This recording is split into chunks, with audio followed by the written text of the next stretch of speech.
You're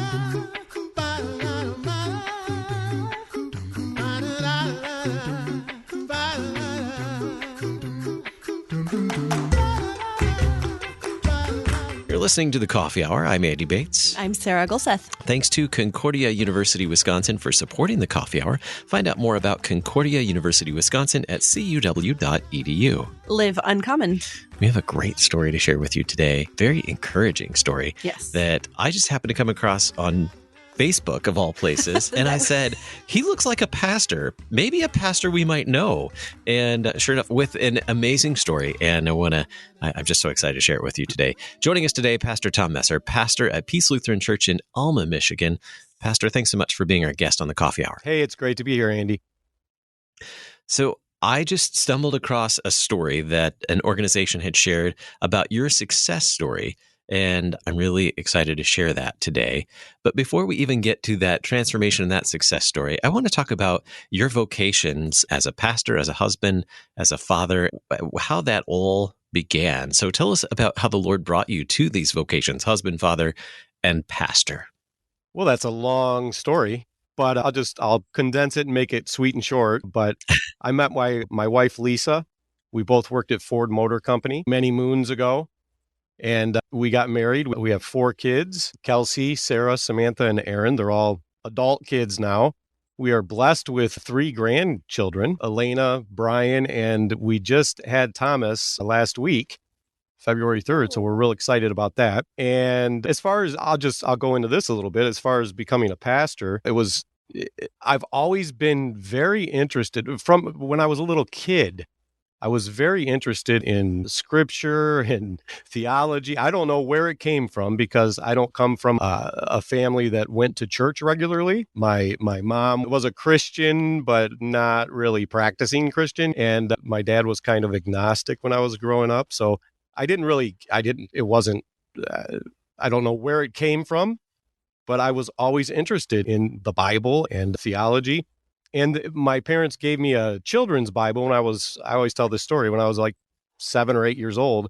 And I read that thing all the way through several times. So I was a kid that actually would ask my friends if I could go to church with them growing up. And so I would go to different churches with my friends and some of my other family members. I spent most of my youth going to the Flat Rock Church of Christ. And I wasn't introduced to Lutheranism until my teenage years when I started dating a Lutheran pastor's daughter.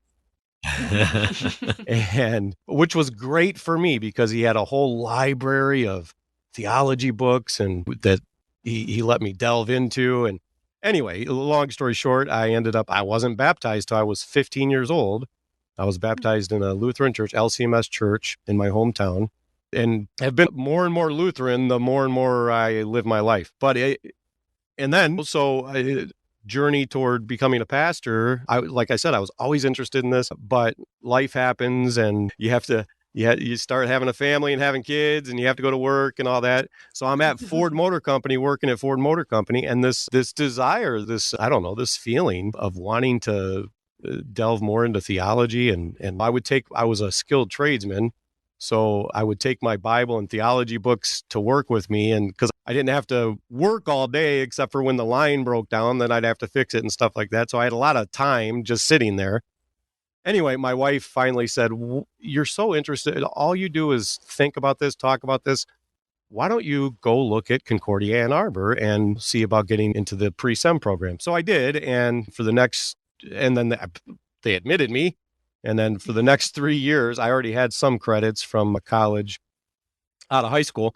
But for the next 3 years of my life, I worked full-time at Ford and went full-time to school at Ann Arbor and ended up quitting Ford Motor Company in 2001 to go to Concordia Theological Seminary in Fort Wayne. So that's kind of like I said, I can't explain it. I don't know where that came. I mean, I kind of know where it came from, but I'm a weird case because this wasn't, there was no upbringing in the church. I kind of sought it out myself with guidance by the Holy Spirit, of course. That's kind of the short version of my story.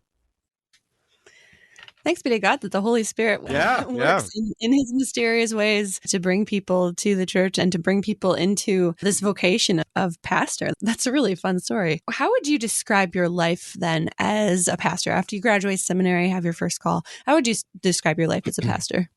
Well, I've been doing this I'm going on 17 years. So, and it's been all 17 years in the same place. The way I would describe it now would be totally different than the way I would describe it when I first started. I mean, it was a huge adjustment. And I imagine, I know this because I've talked to so many pastors over the years, especially giving advice to new guys going into parishes. But it's an adjustment. You have to be self-motivated. I mean, your boss is Jesus. Nobody's checking your work. I mean, it was a huge adjustment. I should say it this way. It was a huge adjustment for me coming from working in a factory for years where you clocked in, you did your job for 8 hours or 10 hours or 12 hours, and then you went home and you didn't think about your job. When you're a pastor, it's totally different. You never clock out. You're always thinking about your job. You're always engaged in what you have to do. It was a huge adjustment for me. But I've been so blessed. If you ask me to describe my life as a pastor, that would be the word I would use to describe it, as blessed. And after doing it for going on 17 years, I kind of know what I'm doing now, where you don't know that when you start. And so I've gotten into a rhythm over the years, but it's been the last year, and I'm sure we'll get into that, but the last year has been probably my best year as a pastor because I've been so active and engaged and refocused. And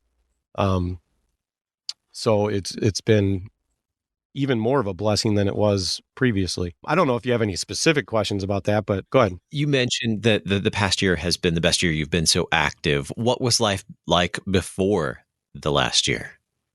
Well, I'm kind of, I don't know if I want to say typical, but I mean, a lot of pastors struggle with the lifestyle of being a pastor because it can be, and it is for most of us, a sedentary lifestyle. You are constantly sitting on your butt, writing sermons, reading books, preparing Bible studies. And we pastors always joke, you get the Krispy Kreme belly after about 5 years of being a pastor, and it just keeps growing and growing after that. And I fell right into that. For 15 years, I just didn't actively move and get out. I lived a sedentary lifestyle, and I use the excuse, well, I'm a pastor. This is what I'm supposed to do. I'm supposed to sit at my computer. I'm supposed to sit in my lazy boy and read theology books and all that kind of stuff. So I developed really bad habits for 15 years of living that lifestyle. And it caught up with me. And not only that, but there's so many other bad habits. For 15 years, I was fairly young when I started as a pastor. I'm a second career guy, as I've already explained, but I was 30 years old or 33 when I started. But anyway, I was, fairly young. And when you're young, you don't think about your health, and you think you're going to kind of live forever, and you don't worry about having medical problems and all that kind of stuff. And that was me for 15 years. I just lived my life and ate whatever I wanted to eat and sat on my butt and didn't exercise. And it caught up with me. Yeah, go ahead. Yeah. How did that impact your vocations? How did that impact you as a husband, father, and pastor? Oh, well, yeah. I'll say it this way. I should say that it took me a while to get to the place where I ended up finally having a change of mindset, and I'm sure we'll get into that. So I wouldn't say it was all at once, but when you're so physically out of shape, when you allow yourself to get so unhealthy, that does spill over into your other areas of your life, not just your physical health, but your relationships with other people, the way you spend your time, all that kind of stuff. So for 15 years, I kind of just let it go, and I wasn't as engaged. I wasn't as focused. I didn't have the right mindset in any aspect, in any area of my life. And I really think that something you never think about this until you get to a point where you're forced to think about it. But I allowed myself to become so unhealthy physically, it creeped over into being unhealthy spiritually, mentally, emotionally, all that kind of stuff. And it really all goes together. So I don't know if that answered your question, but I'm kind of rambling. Yeah. Yeah. And we'll talk about that. You had a very, I think, pivotal moment in this as well. And we'll talk about that in just a moment when we come back. We're talking with Pastor Tom Messer of Peace Lutheran Church in Alma, Michigan, and we'll share the rest of his story in just a moment. You're listening to The Coffee Hour. I'm Andy Bates. I'm Sarah Golseth.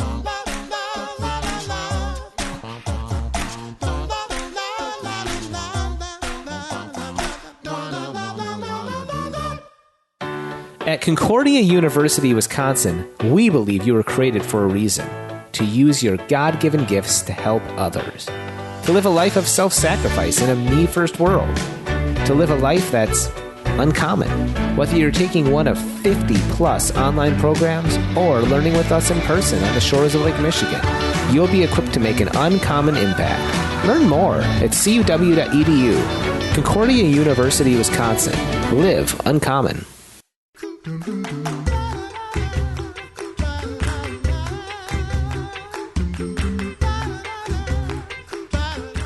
Welcome back to The Coffee Hour. I'm Andy Bates. I'm Sarah Golseth. Today we're talking with Pastor Tom Messer of Peace Lutheran Church in Alma, Michigan. Has quite the story to share. Now, you had mentioned that you shared that had a change of lifestyle in that when you became a pastor, it was easy to set aside the things of staying physically active because books are great for the brain and even for the soul, but maybe not for the body. Reading books and all the things you get to do in pastoral care. But you shared in one of your stories, and I can't remember if it was another podcast you were on or somewhere else, you'd mentioned like what Sunday morning was like for you can you share a little bit about that? Well, it got to the point. Yeah, sure. It got to the point where I let my health get so bad and I became so out of shape, and that it was a struggle for me to preach. It was a struggle for me to lead the service. At our church, we practice during the festival half of the church here, we process, and we have a gospel procession where we take the gospel book out into the middle of the nave and read the gospel from there. And I dreaded that. I mean, it sounds so absurd, but because I was so worried about, I was so worried about becoming out of breath to the point where I couldn't read it, or that people would notice that I was struggling as I was reading the gospel, that the people would notice that. It became a chore for me. It really did. I still looked forward to going to church and leading the people in service and preaching the gospel and all that stuff. I'd still look forward to it, but there was part of me that dreaded it because I was in such bad shape. So yeah, it was time to make some changes there for sure. So what was this pivotal moment that happened that was the bright lights in the face of, hey, we got to change something here? Yeah, well, I ended up in the ER on December 23rd, 2020. Prior to ending up in the ER, I was out deer hunting November and December, and I couldn't walk to my deer hunting stand, which was a flat walk. I couldn't get out there without having to stop 3 or 4 times to catch my breath. I mean, and just doing tasks around the house, taking out the garbage, just anything I would do, just getting in and out of my truck. I would start to be a little out of breath, and I was starting to lose my coordination, my hand-eye coordination. I was fumbling things. I could feel myself going downhill fast. And so in December, I hadn't been to the doctor in years, and I finally told my wife, I got to call the doctor and see what's going on here. This is bad. And so I went to the doctor's office on December 23rd, 2020. And the doctor came into the room and immediately said, you need to go to the emergency room right now. And I argued with him a little bit and said, well, it's December 23rd. I got stuff to do. I got Christmas Eve service tomorrow. I got stuff. I'm not going to the ER. Anyway, long story short, he ended up talking me into going to the ER. He told me I wouldn't have to stay, but he said, you have to go because your blood pressure is 220 over 120. And you are on the point of having a heart attack or a massive heart attack or a stroke, and I'm really worried about you. You need to go. So I went. And I spent 6 hours in the ER, and it was the worst 6 hours of my life. You couldn't have a visitor. My wife couldn't come. Lisa couldn't come up and stay with me. So I was all alone in this ER room, laying on this cot, and they had the blood pressure cuff on me and going off every few minutes. And when your blood pressure is that high, I mean, it hurt. It left bruises on my arm because when your blood pressure is that high, when that cuff squeezes your arm, it's painful. And they ran all kinds of tests. And I just remember laying there. I was in that room by myself most of the time. They would come in and out, but I just remember laying there. And my first thought was I was really ticked off at myself for allowing myself to get to this point, because I knew even before that time, even before November, December that year, I could feel myself going downhill for a few years before that. I just was becoming more and more out of shape, and I knew I needed to do something about it, but I never did.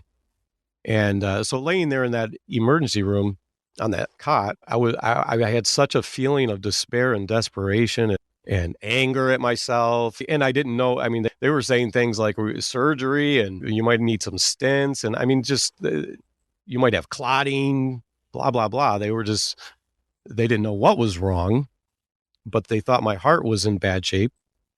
They diagnosed me with heart failure, but just laying there and listening to all that and feeling the way I felt, I just thought to myself, if the Lord gives me a chance, if this doesn't go as badly as it could, I'm done with this. I'm getting on a journey back to health. So it was a real eye opener for me. And I came home that I spent 6 hours. The first ER doctor wanted me to stay, and she wasn't very happy with me because I refused to stay to get admitted. And then the next ER doc came in and he sat me down, and I mean, we sat and talked for a while and told me I had to follow up on this, and I did. But, you know, the first ER doc said, if you go home, you're going to stroke out and die.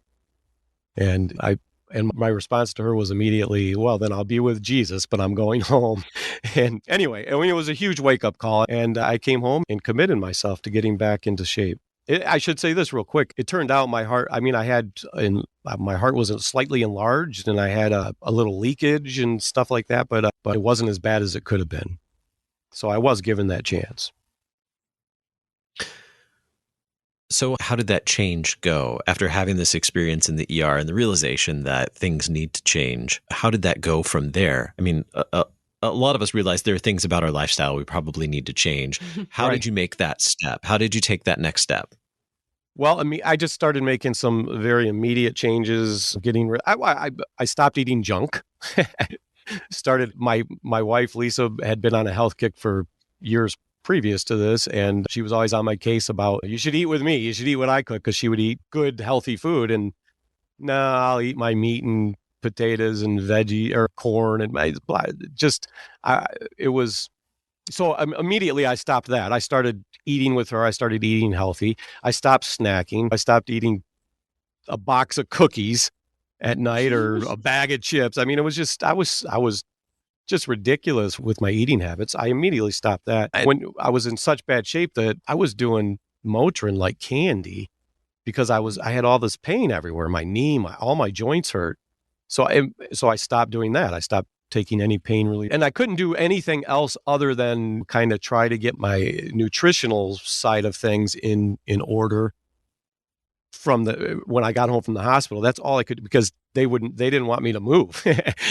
They were really worried about if I overexert myself, I could have a heart attack. So, but after having some tests done and a heart ultrasound, and January 8th, my doctor gave me the green light to start exercising. He didn't want me to do anything strenuous, just walk. He said, just walk 15 to 30 minutes a day. And so I committed to that. And I've been committed to that ever since.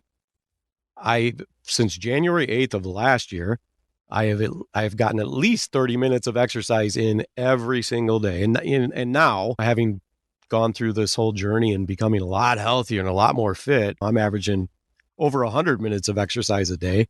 But it was just starting slow, eliminating the things I could eliminate, start really paying attention to what I'm putting into my body, and then start moving. That's how I started, and started to see some immediate results.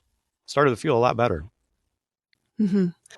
I think that's a good lesson in making these lifestyle changes for people who are at that point or maybe think they're getting close to that point, that it doesn't have to be these drastic lifestyle changes all at once. And a lot of times that isn't really the best way to go about it either, but making those small baby steps of just changing one thing at a time. And that snowballs, like you've said in your own story, just those small steps can make such a huge difference down the road once you get that momentum. So how has the last year gone for you? What have you seen changing, and who has been really supporting you along this path? Oh, it's been a wonderful year. It really has. I started, like I said, January 8th, I started exercising every day, started to get my nutrition in check and started to eat healthy. And then I found the Fit Father Project, it's a program for men over 40. And I found that just searching things. I wanted to get into get into some kind of program that would hold me accountable, that would give me the tools that I could use, because I share this with everybody too. What you just said, Sarah, that's key. You got to start slow, just watching what you eat and moving. That's how you start. But then where do you go from there? And I think this for me, 4 or 5 years leading up to this, I would sit there and think, I need to do something, but what do I do? What workouts do I do? What exercises do I do? What meal plan do I follow? All that kind of stuff. And so I found Fit Father Project, and it's been such a godsend for me. It's been such a blessing to me.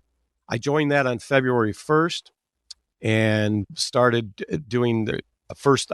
When you start with it, you start for 30 days.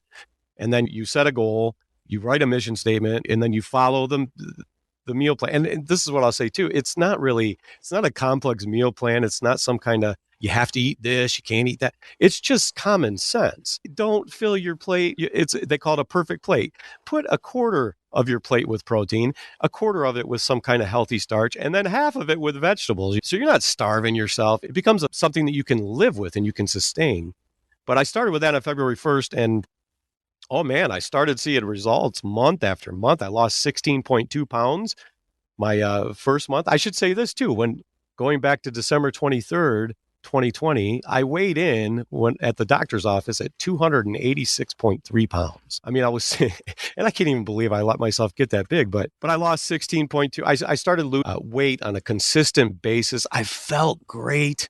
I had all this energy and just building that momentum, and seeing those results I was getting and the way I was feeling, it just became fuel to keep going. And it's been nothing but blessings ever since then. Everything in my life has changed, really. I mean, it's when you get your physical health back in order, it really leads into being healthy in other areas of your life. So it's been a tremendous year for me.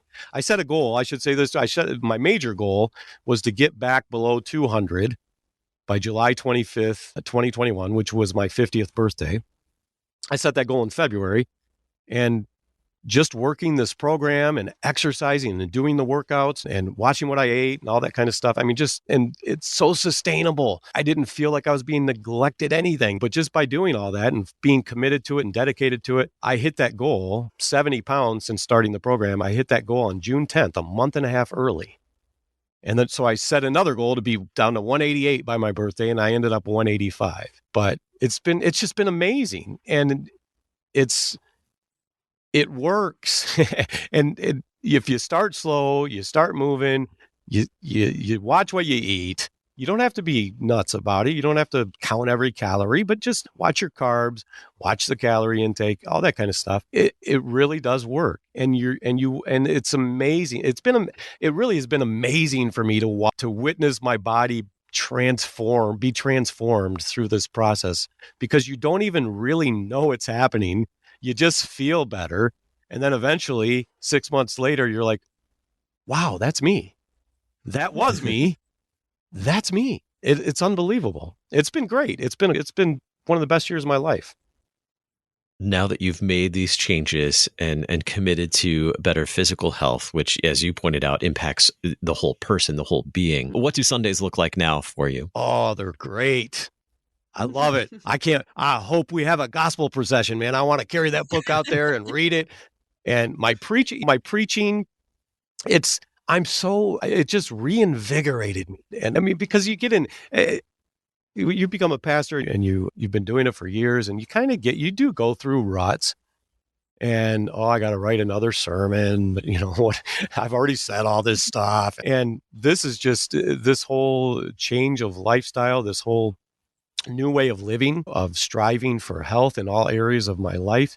That's just bled over into my service as a pastor. I've loved it. And people have noticed that. And they've said that to me many times. You're so much more energetic. You just sound and look more alive. And it's true. It really is. So yeah, that's been because I would struggle to sing the hymns. Or chanting or anything. I was always worried about not having the breath. And now, oh man, let's go. I'm ready. It's awesome. Love it. Right after the service, I hear he runs out for a marathon. Pastor Messer, thanks so much for sharing your story with us today. And thanks be to God that he's provided you this opportunity and blessed you with good health, and that you can continue to serve in the ways that he's given you to serve. Thanks for being our guest on the Coffee Hour today. Amen, brother. Thanks for having me. Appreciate it. You've been listening to the Coffee Hour. I'm Andy Bates. I'm Sarah Gulseth. The Coffee Hour with Andy and Sarah is a production of KFUO. To support the Coffee Hour and KFUO Radio, visit KFUO.org. You can also text KFUO to 41444 or send an email to gifts@KFUO.org. And you can call us at 800-844-0524. KFUO. Christ for you, anytime, anywhere.